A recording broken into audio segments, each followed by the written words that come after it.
रब्बी का वनहर इन्ना शानिअका हुवल अब्तर सदक़ल्लाहुल अज़ीम। मेरे सहाबी भाइयों, electronic media, print media, social media, मैं सबका बेहद मशकूर हूँ कि आप दोस्त यहाँ पे तशरीफ़ लेके आए। आज हम जो प्रेस कॉन्फ्रेंस करने जा रहे हैं वो इतनी अहम, ज़रूरी और जो पूरे मुल्क की मईशत चलाने वाले हैं, जो पूरे मुल्क का पहिया चलाने वाले हैं, आज वो इस कदर परेशान हैं कि दिसंबर में पूरे पाकिस्तान में पहिया जाम हड़ताल हुई, अरबों रुपए का ट्रांसपोर्टर का नुकसान हुआ, मुल्क का नुकसान हुआ, इंडस्ट्री का नुकसान हुआ। और मुझे बदकिस्मती से कहना पड़ता है कि आज फिर हम उसी जहां पे हड़ताल ख़त्म हुई थी, हम वहीं पे दोबारा पहुंच गए। मैं कुर्बान जाऊं उन लोगों के कि जिनकी याद दहानियों पे, जिनकी सिफारिशात पे, जिनके वादों पे हम लोग एतमाद करके अपने साथ होने वाले जुल्म को भूल जाते हैं और दोबारा इस मुल्क की खिदमत करना शुरू कर देते हैं। लेकिन बदकिस्मती है कि वो अदारे हमें एक टिश्यू समझते हैं, हमें एक लॉलीपॉप दिया जाता है कि लें और जाके अब इसको चूसते हैं।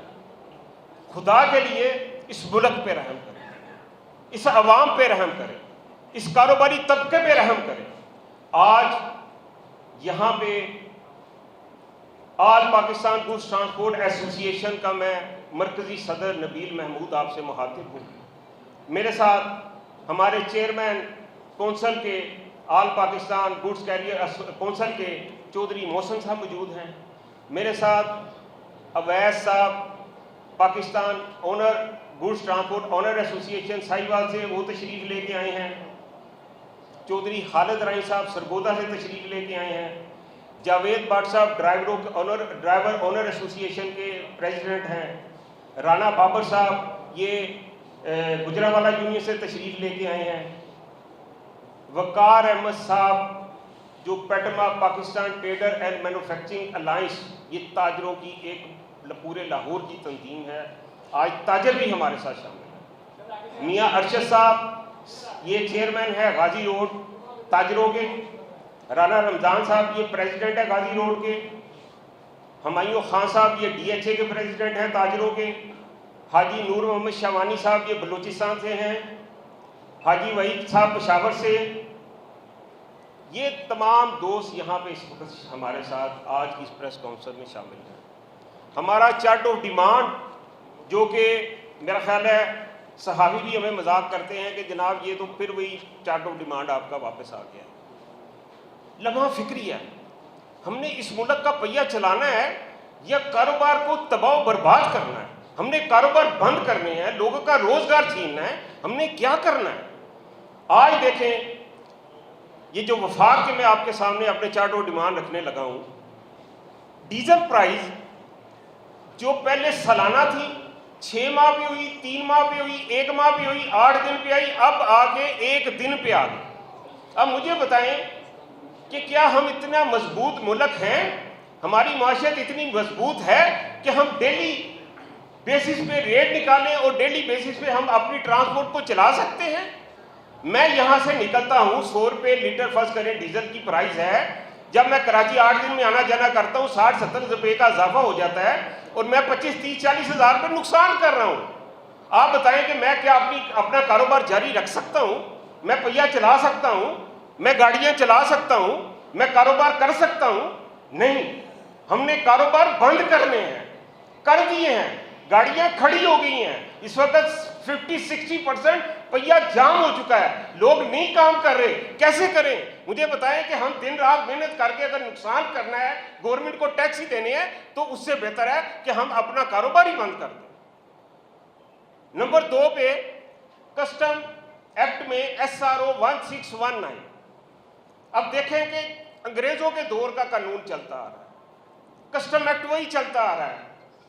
इंडिया बांग्लादेश से होता हुआ पाकिस्तान अब जो पाकिस्तानी एक्ट है वो भी वही पुराना चल रहा है। जब बेडफोर्ड ट्रक होते थे, खुफिया खानों में स्मगलिंग की जाती थी, उस वक्त गाड़ी को जब्त किया जाता था। अब प्राइम मूवर किसी का है, कंटेनर शिपिंग लाइन का है, उसमें 100 बिल्टियों का सामान है, मुख्तलिफ लोगों की बिल्टियां हैं भाई, उसमें अगर कोई नॉन कस्टम या कोई इस तरह का कोई सामान आता है, आप सामान को रोकें, कस्टम चेक करें, उसकी ड्यूटी लें। गाड़ी वाले क्या क्या कसूर है? उसकी बिल्टी भी आपके पास है, उसकी इनवाइस भी आपके पास है, ड्राइवर भी आपके पास मौजूद है। नहीं, कानून इन्होंने ये बनाया है कि गाड़ी 2-2.5-3 करोड़ रुपए की वो जब्त होगी, अब उसकी जमानत भी नहीं होगी। 50 लाख का, 50,000 रुपए का भी अगर उसमें दाग निकलेगा तो कानून ये कहता है कि इसको, गाड़ी को जब्त किया जाए। हम इसकी शदीद मुखालफत करते हैं और हम फौरी इस काले कानून को वापस लेने का मुतालबा करते हैं। टोल टैक्स हर 3 माह बाद इजाफा, एक मोटरसाइकिल वाला, कार वाला, मजे वाला, पिकअप वाला, 10 व्हीलर वाला, 22 व्हीलर वाला, अब हमारा 10,000 अपराधी को फौरी वापस करने का मुतालबा करता हूं, इसको खत्म करने का मुतालबा करता हूं। जब आप टोकन टैक्स ले रहे हैं, फिर आप उसमें रोड टैक्स शामिल है। अगर आपने टोकन टैक्स लेना, टोल टैक्स लेना है, वो आप टोकन टैक्स में शामिल करें और ये जो बदमाशी है टोल प्लाजा वालों की, इसको खत्म किया जाए। एक्सल लोड पूरी दुनिया में चले जाएं, एक्सल लोड का निफाज है। हमारे मुल्क में एक्सल लोड का निफाज तो बता दिया गया है, कह दिया गया है, लेकिन अमल दरामद कोई नहीं है। कानून ये कहता है कि जो गाड़ी ओवर वेट आएगी उसका सामान उतारा जाएगा, उसको जुर्माना किया जाएगा, सामान वापस किया जाएगा, उसको रोड पे चलने की इजाजत नहीं है। लेकिन बदकिस्मती है कि इन्होंने जुर्मानों में इजाफा करके, अगर 100 टन लोड है, 200 टन लोड है, तो मेरे मुल्क के रोड डैमेज होते जाए, नुकसान होता जाए।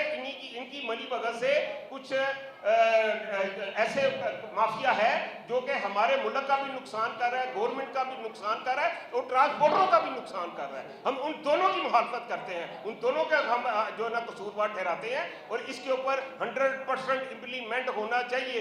अफगानिस्तान में 1 किलो वजन ज्यादा नहीं जा सकता। आप कैसे 100 टन जाने देंगे? आप कैसे 200 टन जाने देंगे?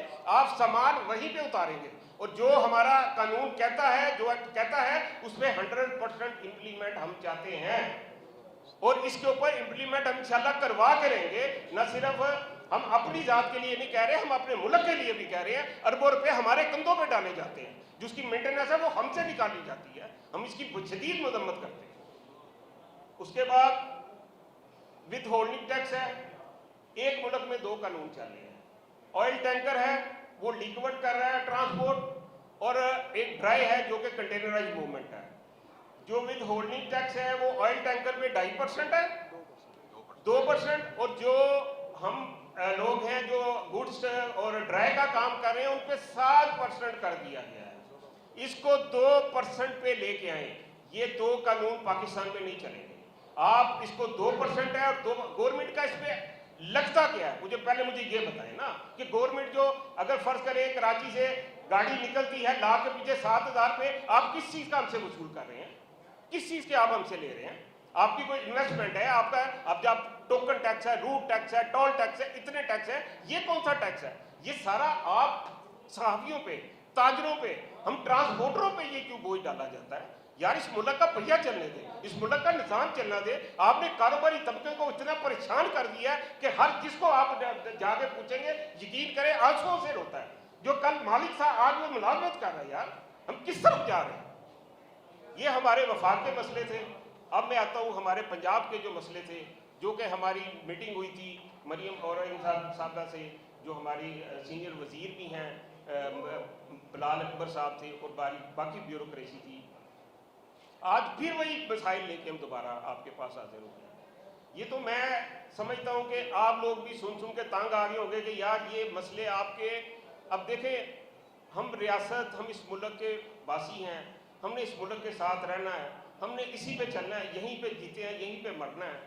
क्या करें सर? अपने होटलों पे पार्किंग कर रहे हैं, हमें डाके डाले जाते हैं, पैसे लूटे जाते हैं। आज तक कोई ट्रांसपोर्ट के लिए इन्होंने कोई मैकेनिज्म, कोई ऐसा कोई अड्डा ही नहीं बनाया कि जहां भी हम इज्जत से अपना ट्रांसपोर्ट चला सकें। उसके बाद टोकन टैक्स पे इस दफ़ा ना कि सिर्फ हमारी कमर्शियल पे, आम गाड़ियों में भी 300% इजाफा, मजे का 2500 रुपए से 6600 रुपए कर दिया गया है, 10 व्हीलर का 9000 से 25000 रुपए कर दिया गया है। इसी तरह 18 व्हीलर, 22 व्हीलर, 14 व्हीलर पे चले जाएंगे, हर को उसी रेशो के साथ। यार किस चीज का कोई 1%, 2%, 10%, 5% होता है, यानी कि 300% इनके लिए मसला ही कोई नहीं है।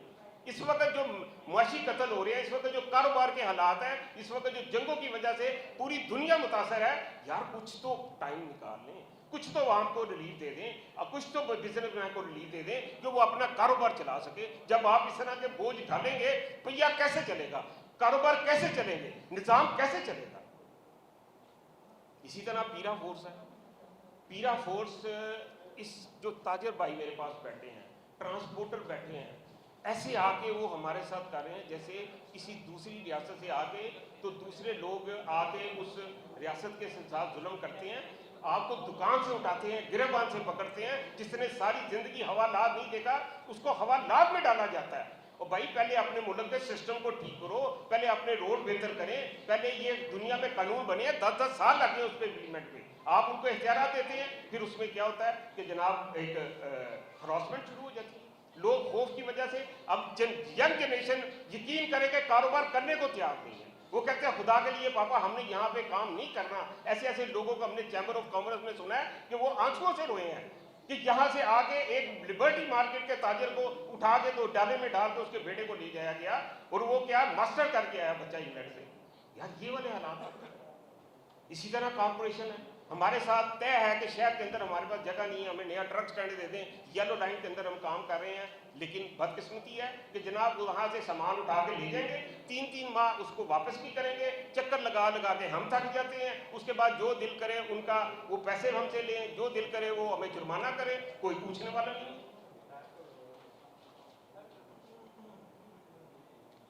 इसी तरह ट्रैफिक पुलिस टारगेटेड चलान, कैमरा अलग चलान कर रहा है, वो अलग चलान कर रहे हैं।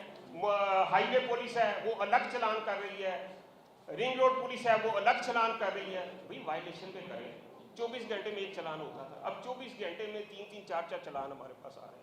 आप बताएं कि एक बंदा 20,000 रुपये का, 15,000 रुपये का चक्कर लगाने गया है, अगर उसको 10-15,000 रुपये जुर्माना हो जाएगा तो वो डीजल कहाँ से डलवाएगा, ड्राइवर की तनख्वाही कहाँ से देगा, अपने सिस्टम को कैसे चलाएगा, समझ से बाहर हो गया। वो पिछली मीटिंगों में भी शामिल थे, हम उनके अंडर आते हैं। कितनी मीटिंगें उन्होंने उसके बाद हमसे की हैं, कितने हमारे हालात पूछे हैं। जब कोई तकलीफ, कोई मसला आता है, कोई डीजल ऊपर जाता है, नीचे जाता है, फौरी आ जाता है जी आप बयान दे दें। जब हमारी मुश्किलात है उस वक्त भी सुने। जो अपना रूट परमिट है, आपने सिस्टम बनाया, 3-3 माह हम जमा करवाते हैं, 3-3 माह हमें वहां पे रूट नहीं हमारा बनता, उसके बाद क्या जुर्माना भी हमारे ऊपर किया जाता है। जब मैंने जमा करवा दिया, मेरे पास उसकी रसीद है, फिर क्यों आप जुर्माना कर सकते। इसी तरह एनवायरनमेंट वाले हैं, अब वो सीजन आ गया जी, उन्होंने आके धुआं चेक करना है, गाड़ी को रेस देंगे। यार डीजल गाड़ियां हैं, उन्होंने पुराने मॉडल है, उन्होंने तो धुआं हल्का देना ही देना है। जब आप इतने प्रेशर से करेंगे, आपके पास कौन सा ऐसा हाल है कि आप उसको चेक कर रहे हैं धुआं को। मैंने इनको कहा आप बिल्कुल चेक करें, वर्कशॉप बनाएं, 200 कनाल पे वर्कशॉप बनाएं, हम गाड़ियां लेके आएंगे, आप धुआं चेक करें, उसके ऊपर ग्रीन स्टिकर लगाएं और 6 माह के लिए कोई बंदा उसको हाथ नहीं लगाएगा उस गाड़ी को, उस तरफ नहीं आते। क्योंकि एक रेवेन्यू का जरिया, हर डिपार्टमेंट को इन्होंने रेवेन्यू का जरिया बना लिया, बजट का हिस्सा बना लिया। यार दुनिया में इन चीजों से वायलेशन खत्म की जाती है, लोगों को सिस्टम में लाया जाता है, ना कि पैसा इकट्ठा करने का जरिया नहीं बनाया जाता। इसी तरह पीआरए ने अपना किया। भाई पीआरए को हमने कहा कि जो कॉर्पोरेट सेक्टर है उस पर आपका जो है सेल टैक्स लगता है। जो परचून वाले हैं 1-1, 2-2 लाख वाले, जैसे एक ढाबे से आप खाना खाते हैं तो वहां पे आपको जनरल सेल टैक्स नहीं अदा करना पड़ता। जब आप एक अच्छे महंगे रेस्टोरेंट में 3 स्टार 4 स्टार जाते हैं वहां पे आप जीएसटी पे करते हैं। इसी तरह हमारी कैटेगरी है जी, उसके ऊपर भी नोटिस आने शुरू हो जाते हैं, उसमें भी आके तंग करना शुरू कर देते हैं, हरासमेंट शुरू हो जाती है। आप बताएं कि हम किस किस बात का रोना रोएं, किस किस बात पे हम जो ना एहतजाज करें। तो लिहाजा ये जो हमारा चार्ट ऑफ डिमांड था, जो मैंने अपने सहाफ़ी भाइयों के जरिए हुकाम बाला तक, इंतज़ामिया तक पहुँचाया है, और मैं समझता हूँ कि ये इसके ऊपर वो गौर भी करेंगे, सोचेंगे भी कि इन हालात में, मैं फिर कह रहा हूँ इसका हल हड़ताल नहीं होता, पहिया जाम नहीं होता। हम 1 घंटे के लिए अपना कारोबार नहीं बंद कर सकते, लेकिन मजबूर हो के जब मुझे नुकसान होगा, मैं गाड़ी चलाऊंगा, मुझे 30-40 हज़ार का नुकसान होगा, तो मैं गाड़ी नहीं चलाऊंगा। ये लाखों लोग जो बेरोजगार होंगे, इसकी जिम्मेदारी तमाम जो हमारी गवर्नमेंट है, तमाम अदारे हैं, ये उन पे जाएगी, और जितना नुकसान होगा ये भी वो उसके जिम्मेदार होंगे। क्यों नहीं आप स्टेक होल्डर के साथ बैठते? मुझे इनमें बताएं कौन सी ऐसी चीज़ है जो हम उनको कह रहे हैं कि जी हम बिजली का बिल नहीं देंगे, हम जनाब आपको कहते हैं जी हम अपना गैस का बिल नहीं देते, हम टोकन टैक्स नहीं देते। यार हम देने को तैयार हैं, लेकिन कोई सिस्टम बनाए। आप जो भी निज़ाम लेके आना चाहते हैं उसको उसका टारगेट का हिस्सा ना बनाया जाए। आप जो भी निज़ाम लेके आ रहे हैं उसमें वायलेशन को हमने ख़त्म करना है। हर साल आप देखें कि 1 साल में अगर फर्ज करें 10 अरब के जुर्माने हुए हैं, अगले साल में 20 अरब के हो गए। वायलेशन बढ़ गई। वायलेशन आपने जो जुर्मानों की रेशो या जुर्माने ज़्यादा करने का मकसद ये होता है कि लोग सिस्टम में आए, उसमें कमी आए, ना कि आप उसको रेवेन्यू को डबल कर लें। आप 10 अरब की बजाय आप अगले साल उसको 20 अरब पे ले जाएं। ऐसे मुल्क नहीं चलते, ऐसे निज़ाम नहीं चलते।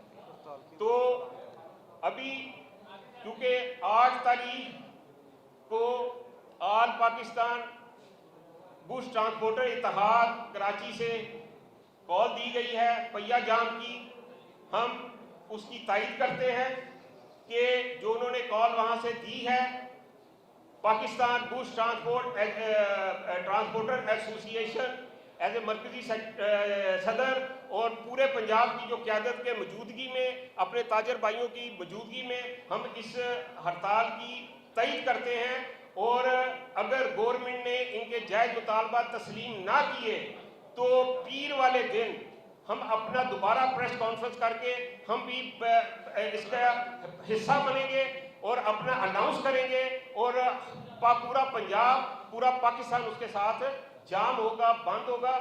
मैं हुकाम बाला से, मैं इंतज़ामिया से रिक्वेस्ट करूँगा कि फौरी ट्रांसपोर्टरों को इंगेज करें, उनके साथ बैठें, उनके मसाइल सुने, जायज़ मसाइल हैं, और उसका फौरी हल निकालें ताकि मुल्क का पहिया चलता रहे। बेरोजगारी पहले है, लोग पहले परेशान हैं, ताजर भी परेशान है। आज उन्होंने सुना मेरे साथ, आज उन्होंने रब्ता किया कि जी हम भी आपके साथ प्रेस कॉन्फ्रेंस में शामिल होना चाहते हैं। हमारे कारोबार आपसे बंद हो जाते हैं जब आपका पहिया बंद होता है।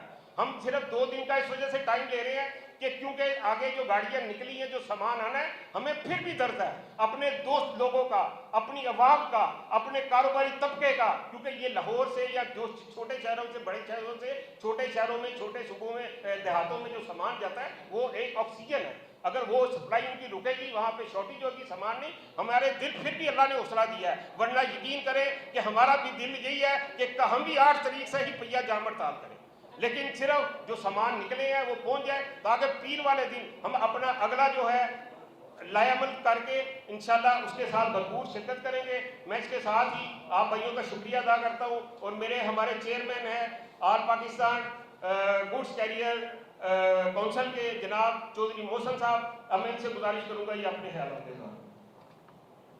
बिस्मिल्लाहिर्रहमानिर्रहीम। मेन एजेंडा था और चार्टर ऑफ डिमांड था, वो तो तारिक साहब ने पढ़ दिया। गुजारिश ये है कि ये 12 दफ़ा हम लोग पेश कर चुके हैं एजेंडे, 12 दफ़ा हमारे साथ मेमोरेंडम तय हुआ, किसी चीज़ की इंतहा होती है और अब हमारी बस हो चुकी है। मैं अभी राणा सनाउल्लाह खान साहब से भी बात हुई, उन्हें भी गुजारिश की कि खुदारा मेहरबानी करें, उम्मीद है कि एक आधे दिन में हमें को टाइम दे के सुन लिया जाएगा।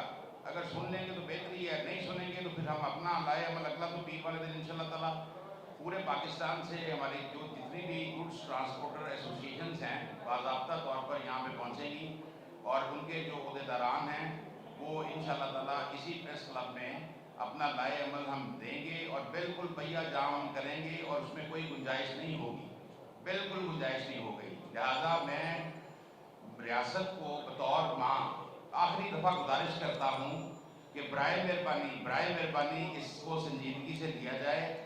ये हड़ताल अब आम हड़ताल नहीं होगी, बराए मेहरबानी थोड़ी बात को ज़्यादा समझें।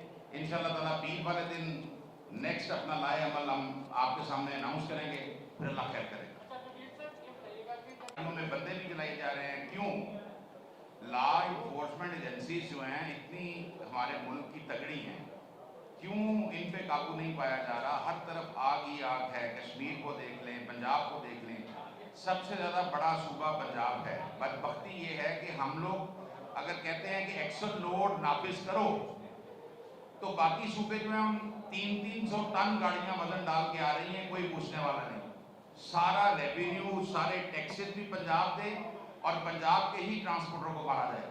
बराए मेहरबानी अब इस रविश को बंद हो जाना चाहिए और पीर तक के लिए हम फिलहाल अपना अनाउंस नहीं कर रहे। पीर को अपना लायबल अगला अनाउंस करेंगे। हाँ, इखलाकी हमायत हम ट्रांसपोर्टरों की जारी रखेंगे, वो उनका हक भी है और हमारा फर्ज भी है। बहुत मेहरबानी, बहुत शुक्रिया। अब जी मैं अस्सलाम वालेकुम जी, बहुत शुक्रिया आप सारे साफ़ी दोस्तों का।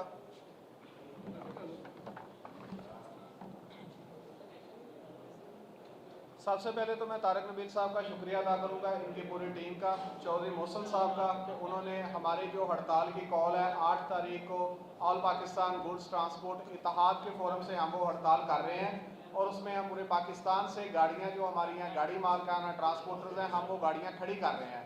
हमारे मुतालबात इंतहाई जायज़ हैं, हम कोई गैर कानूनी, गैर आइनी, नाजायज़ मुतालबा नहीं रख रहे। हमारा मुतालबा है कि हमारा ट्रांसपोर्टर मर गया इस डीजल के रोज़ाना के रद्दोबदल से। आप हमें लूट रहे हैं एक्सल लोड इम्प्लीमेंटेशन के नाम के ऊपर। हम पूरे पाकिस्तान के गुड्स ट्रांसपोर्टर चाहते हैं एक्सल लोड की इम्प्लीमेंटेशन हो, लेकिन खुदारा इसको कमाई का जरिया ना बनाया जाए। इसी तरह टोकन टैक्स और दूसरे जो टोल टैक्स के बारे में मामला थे वो सारे तारिक नबील भाई ने तफसील से बता दिए हैं। हम इन सारे दोस्तों के शुक्रगुजार हैं कि इन्होंने 8 तारीख को जो हड़ताल की हमने कॉल दी है उसकी हमायत की है, उसकी तायद की है और हम हुकूमत को कहना चाहते हैं कि आप होश के नाखून लें। 2 दिन, 4 दिन या 10 दिन अगर हड़ताल होती है तो पाकिस्तान का अरबों रुपए का नुकसान हो जाता है। हमारे मुल्क की मैशत इस वक्त इतने बड़े नुकसान को बर्दाश्त करने की मुतहम्मल नहीं हो सकती। हम अगर आपको इस्लामाबाद से, कराची से, लाहौर से चीख चीख के बता रहे हैं कि आप हड़ताल को रोकने के लिए हमसे मुज़ाकरात करें, टेबल के ऊपर बैठें। अगर हम 10 दिन मैशत का पहिया रोक देंगे, गाड़ियाँ खड़ी कर देंगे, तो 10 दिन के बाद भी ये सारे मिनिस्टर, मशीर, ब्यूरोक्रेसी, इन्होंने हमारे साथ टेबल पे बैठना है। हम आपको बार वक्त आगाह कर रहे हैं कि आप हमें उस नौबत तक ना लेके जाएं। 10 दिन के बाद टेबल पे बैठेंगे तो 40-50 अरब रुपए का पाकिस्तानी मैशत को नुकसान पहुंच चुका होगा। हम चाहते हैं कि आप समझदारी का मुजाहरा करें। हम आपको हर तरह से आगाह कर रहे हैं, कर चुके हैं। आप हमारे साथ मिनिस्टर टेबल के ऊपर बैठें, ये जो चीज़ें हल करने वाली हैं और ये जायज़ मुतालबात हैं, इनको हल करें ताकि हम पाकिस्तानी मैशत का पहिया जो है उसको चलाने के काबिल रहें। बहुत शुक्रिया सारे दोस्तों का, बहुत शुक्रिया।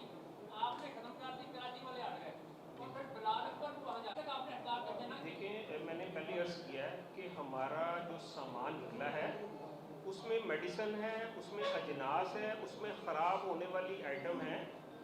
तो इस वजह से वो सामान जो अपनी मंजिल तक पहुंच जाए, हम उनके साथ हैं। देखिए, कराची बंद है, पूरा पाकिस्तान बंद है, ये आप अपने ज़हन में रखें। कराची के बगैर, क्योंकि हब है, आपकी बंदरगाह है, मेन आपकी इंपोर्ट एक्सपोर्ट वहाँ से है, वहाँ से आपके अजनास वहाँ से आते हैं, आपकी जितनी बाहर से सब्जियाँ, फ्रूट, फल वगैरह इंपोर्ट के हैं वो भी आते हैं। लोकल के साथ साथ आपका बहुत सारा सामान जो है, मेडिसिन वगैरह, वो कराची से आती हैं।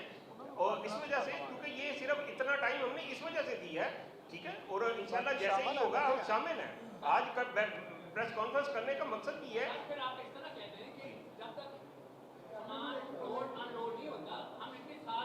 साथ है, बिल्कुल साथ है, ठीक है, बस साथ है। आज है, इसीलिए तो इकट्ठे हुए। आपकी हुकूमत में भी शक नहीं है। आपके ट्रकों पर पाक फौज की तस्वीरें होती हैं, शोहदा की तस्वीरें आपके ट्रकों में पूरे मुल्क में नजर आती है हमेशा से। ट्रक एसोसिएशन की हुकूमत में शक नहीं किया जा सकता। आपके जो मुतालबे हैं, एक काम और करके देख ले, तजवीज़ है ये सवाल से हटके कि इन सियासतदानों की ट्रकों में तस्वीरें लगा लें, शायद आपके मसले हल हो जाएंगे। जबरदस्त,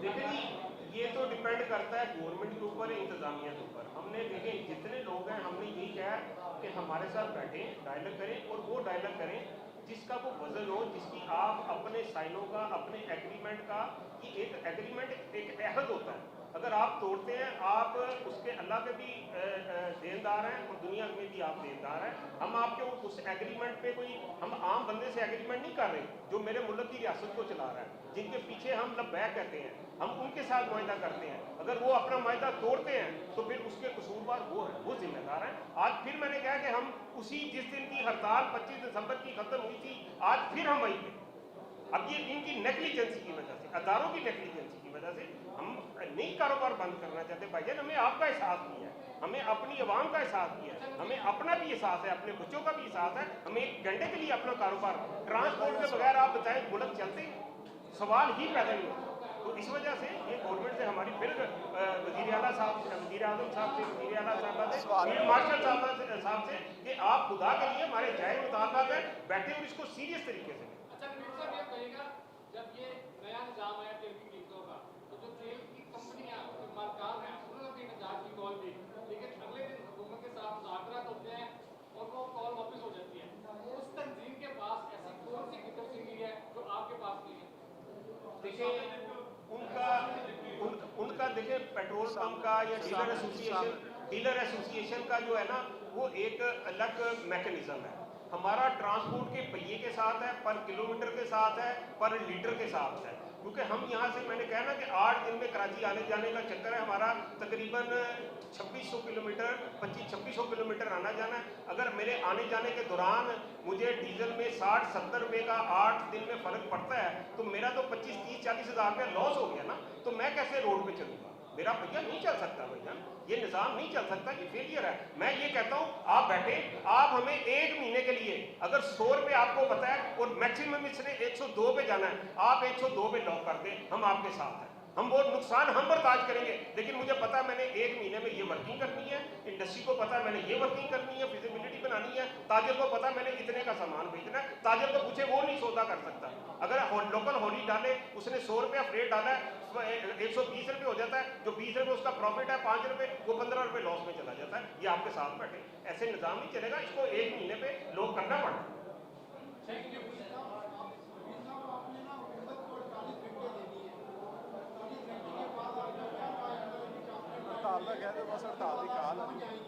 बाजी देखिए, उसके बाद हम मंडे को हम अपना अगला लाइअमल दे देंगे। और 8 को तो हड़ताल कराची में हो रही है, आज हम उसी के लिए बैठे हैं ना।